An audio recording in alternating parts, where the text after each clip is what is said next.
Hello, Rosie. Delighted to be chatting with you. Myself and Steve Evans here. Hi, Good Rosie. evening. I'm really pleased. Hi, Steve. Nice to be here. Yeah, and meet you too. Yeah. How's life for a lady from Liverpool now living in Hertfordshire? Well, I've lived down south for quite a long time now. So I moved when I was about 18. I went to university, and then after that, I went to London. And then post that, I sort of moved a little bit further out into what I think of as like the kind of suburbia around London.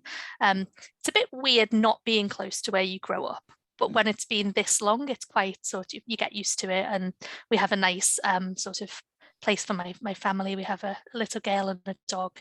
So Okay. it's a nice place to be. Yeah. Whereabouts in Hertfordshire are you? Or if you can tell us that, is Oh, all sure. you happy telling us? Yeah, absolutely. I live in Hemel Hempstead. Oh, yeah, I was That's there a few weeks ago. Who else are we talking to with funny, that, Steve? One of our chaps, Doug. about three Dougie. chats away. Was it Dougie? He lives in Hemel Hempstead. Yeah. I stayed in the Holiday Inn in Hemel Hempstead about, I don't know, it was maybe a month, 5 weeks ago now. Yeah. Was it And I by got a canal? I think Or it was. further?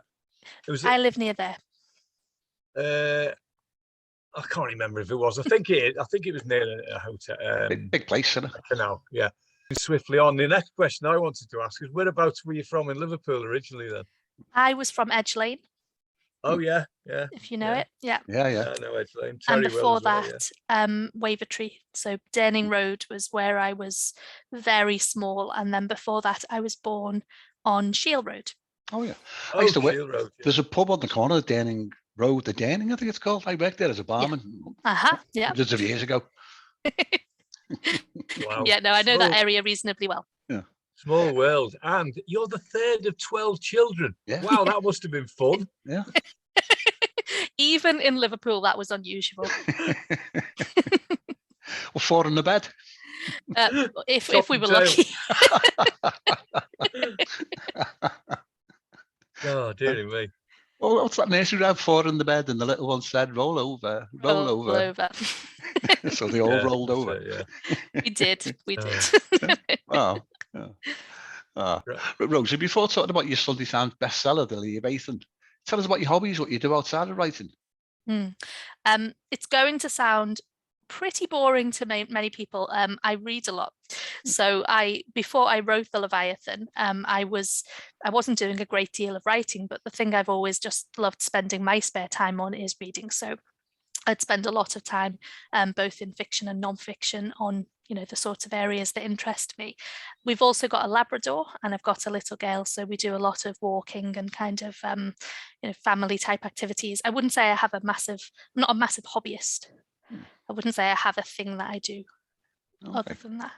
Yeah.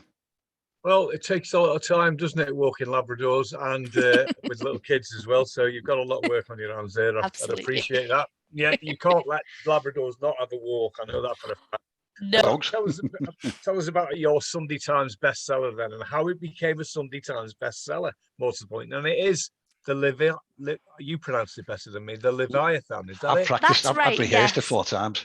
Right. I kept getting it wrong, but I thought it's got to be Leviathan. Yeah. So tell us a little bit about how it became. Well, how it got there. Obviously, you wrote the book, and what happened then? Certainly. So I wrote this book in, I believe it was 2019 to 2020. So I was finishing the novel just when all the sort of horror and chaos kicked off, and it was quite interesting because the themes of the novel are very much the kind of 1640s in England and the chaos and the sense of impending doom that the people then felt. So it's a historical novel to do with the English Civil War.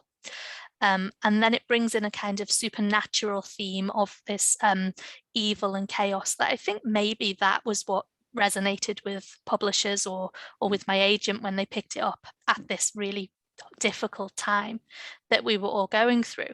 And after that, it takes a while to get a book from the point at which an agent picks it up to the point at which a publisher takes it on. Then you edit it further. And then there's a whole marketing campaign leading up. So, that to the writer seems like an eternity. It's really about 18 months.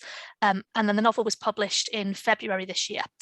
And to my absolute delight and utter surprise, it was a #3 bestseller in the Times list, which was, I was absolutely stunned by that. Yeah, I read as well. It says that you're on the Observer, the 10 best novelists of 2022. That's absolutely brilliant. That's excellent, isn't it? That's impressive, really. Yeah. Thank you. They very kindly sent someone to interview me and ask me lots of questions, and then horrifically sent a photographer to my house to take my picture, which was not my favorite moment. it was an absolute privilege to be on that list, definitely. I've copied that picture from the Observer. I was going to use it when I put it on YouTube, unless you want to send me another one that you'd prefer. I do have one. I don't mind. I'm happy for the one that you have to go on there. That's fine. Okay. I can send you an additional one as well if you like. Yeah, if you can, that'd be great. How about you talked about writing your book and getting in touch with a publisher. So did you struggle with getting a publisher in the first place, or did you think about going down the self-published route, or was it difficult? I mean, you hear so many stories, so I just want to know a bit about your story and publisher. Absolutely. No, we didn't. We ended up in a situation where, my agent he's a very kind of cautious man. He doesn't overpromise, which is great. What he said was he had a few publishers who were interested. And then there was a sort of mini auction where they had a fight amongst themselves, and I had very little to do with it. And that was best for me, because it's a very emotional time. You don't know if your book is going to sell or not. Your baby. Yeah, exactly. It's something that you've worked on, that you're very passionate about, but you don't know how it's going to go down. So my agent was brilliant. He was very calm and sort of managed expectations all the way through. What's his name, Rosie? He's Sam Copeland. Sam Copeland, yeah. And then at the point at which he called me to say that they had offers for the novel, he hadn't promised me anything, and I was absolutely delighted and sort of overwhelmed by that, really, to hear that there were people who wanted to publish it. We then had to choose one. So there was a conversation around, what their perspective on the novel was, how they would market it, who they thought would read it. And ultimately, we made a decision off the back of those factors. Is it a 3-book deal you got, Rosie, or what? It's a 2-book deal. So we have a second novel in the works at the moment. Is this a follow-on, part 2? Sorry, Steve. No, it's not. It's a standalone novel. It's a 19th century Gothic mystery, which will be set on the borders of England and Wales. Okay, and this, just to confirm, and this publisher is Bloomsbury Raven, is that right? Yeah, that's right, yeah. Right, yeah, that's all. And so your second book, is it almost complete, ready to go to editor, did you say, or are you still a bit off? Obviously not. The horror. It's gone to my agent, and I'm waiting for feedback, and then after that, we will see. Did they put a time limit on it? Did they say, right, you've got to have this produced by this date? Roughly they do. Yeah. Roughly they do, yeah. So when you get the first publishing, first deal, or the deal for the first book, there is an approximate date where they say they would roughly like to have the second one. But there's always a bit of flexibility in it, because you never really know exactly how the writing is going to go. True. Yeah. Okay, and then without throwing any spoilers in there, obviously, what's the second book about? Is it a similar one to the first? It's not a follow-on, obviously, it's a standalone one. It's not a follow-on. So I think if you read my first book and you enjoyed the themes of both the historical and the supernatural almost coming together, there is something similar to that in the second book. You could expect some murder, some mayhem. I went down a coal mine in my research for the book. How far down? Wow. Well, how far was it? It was probably, I forget how many, about 200 meters, I think the shaft was. Keep away from that. Ooh. I know. And then you had to go under, and it was absolutely horrendous. I'm very claustrophobic. I say horrendous for me, but it was the people who were working down there that I was thinking about. So that's a part of the novel. And then we have a sort of element of almost kind of, there is a governess, and we have a problem that she is trying to solve that's separate from the coal mine. I think of that as like a primal fear. You've got the darkness there, you've got the claustrophobia, you've got the potential lack of oxygen, the potential of it all collapsing down on you. It's pretty hideous. I did not enjoy it at all. It's pretty scary stuff, isn't it? What I want to know is where you found a coal mine that's actually open in this day and age, because a lot of them are shut down. That is an excellent question. So there was one I wanted to go and visit called Big Pit in Wales, which is their National Coal Museum, but that was closed because it was the pandemic. Then we were driving back from Scotland and I discovered that there was the National Coal Museum as you go through Yorkshire, I think it is, in the Pennines. And then I thought, yeah, I'll do that and I'll have a go. So it's now a tourist attraction rather than a working mine, which makes it quite different, I think, in terms of your expectation of safety than if you were going down a mine that was still being operated. So it must have been much more scary for the people working there.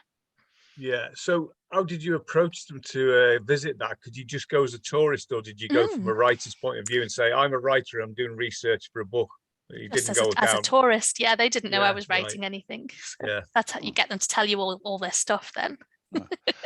I just wondered about that one, whether you can use that one as leverage, when you go in and say, I'm an author, I've got to do some research. Well, because some people are quite open to that and they'll go, yeah, come and have a look. And yeah, true, sometimes it makes it a bit easier, I suppose, but yeah. Fair enough. Rosie, it may sound like off on a tangent, but your Twitter name, you say Rosie is away. Is that where you were away too? You're down coal mines? What does that I mean? always I say that and then I get drawn back into the book chat on Twitter. So what I'm supposed to be doing is research for my third book, which I haven't fully scoped out yet. So I should stay off Twitter and be away, but I just don't. What's with the snake symbol in between? Rosie, snake symbol, is away. That's my Leviathan symbol. Oh, is it? Yeah, but I'll take it off eventually. Okay. All right. And can you give us any clues on the third book then? Is it again? I don't want to do that at the moment because it's it's not in a position. Right, you're still obviously very early days. It's very early days. Taking notes, and in fact, while we're talking about it, how do you go about writing? Do you put notelets down everywhere, or do you have a notepad with you, or do you just get your laptop out your phone, or which way do you prefer to do it? Or in the middle of the night maybe, or not the night. I'm quite a kind of chaotic person in that way. So there are times when a plot will go straight on my phone, or there are times when it will be on the laptop. There are times when I'll start a chapter without really knowing much about where it's going. But when I'm sitting down seriously to plan a novel, it's usual for me that I will know the beginning and the end, but I won't necessarily know what's going on in the middle. So the planning part, or that aspect of it, for me is about trying to work out how to get from that A to B without it being boring for the reader. I don't like to overplan. I think that can be a bit boring as a writer. You're trying to make something that's spontaneous. You don't want to make it too rigid, but at the same time, you need to know where you're going, or I do when I write. And I think that the reason for that is if you're writing a mystery, which I tend to, you need to know what you're keeping from your reader in order to know how to present it to them in an intriguing way. So if you don't really know what's going on behind the scenes, you can find yourself writing something that's a bit drifty, or just, it doesn't really have much momentum to it.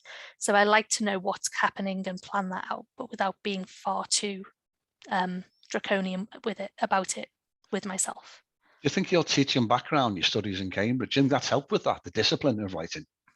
Possibly, yeah. I mean, you do have to be quite organized to be a teacher. Not so much to be a novelist, so that's probably a good thing. So you talked already about you did some research by going down a coal mine. How would you do your normal everyday research then? Do you use Google, social media, libraries, or? So what I tend to do is, if I'm thinking about a period, I will try to get some form of overview understanding of that period before I do anything else. Because if, let's say, you're going to write something in the Victorian period, as a teacher of English, I have done a certain amount of teaching in that area. So I'm not coming at it completely cold. But at the same time, there are going to be some big things that are happening and you don't know. So it's quite useful to get an overview and sort of work out generally what was going on. And then I tend to look at more thematic research. So if I'm doing something, let's say the coal mine, I would get a couple of books specifically on disasters, or specifically on the way that the coal mines worked. So what was their economy? What were the conditions like? Why did they mostly close? That sort of thing. because I find knowing what you don't know and then going out and trying to fill those gaps is really important so that you don't make massive lapses. I also tend to write as I research. I'm not somebody who wants to spend 2 years reading before I do anything. And the reason for that is that you don't necessarily know what you need to research before you've decided what to put in the book. So it's a kind of intertwined process for me. Yeah. You mentioned that you do sort of have a beginning and an end. Do you allow your characters to come alive? Do you let them off the leash to a certain extent? They'll be very lucky. Yes, you have to. I find when you write, you have to, because your mind will change about what you want them to do. But I'm not somebody, I know some people conceptualize writing like their characters are separate to them and they do things and then the writer gets kind of surprised. Yeah. That's not me. That's not the way I write. When I write, though, I am thinking about where I want the story to go and what makes the most sense. And often that will change as you write. Yeah. And possibly it should. Okay. Yeah. So you picked up like 2 national papers now, or media sites, whatever, as bestsellers, which is absolutely amazing. So on the back of that, has there been any contact from TV companies, Netflix or anything to maybe, you never know. We never know. Now, I saw this question and I thought I probably could not answer that even if I was in a position to. I wouldn't be allowed. Okay. I would love to see it on the TV at some point. Just like I think that there are many projects that would be amazing on the TV, but I will say no more than that, I think, on that. Wow. Fair enough. That sounds exciting. That sounds quite exciting without reading between the lines. Yeah, we cut that out. So just going back to your writing itself, did you sort of experiment with the voice? I know the bits I've read from the novel, it seemed to be from the first person point of view.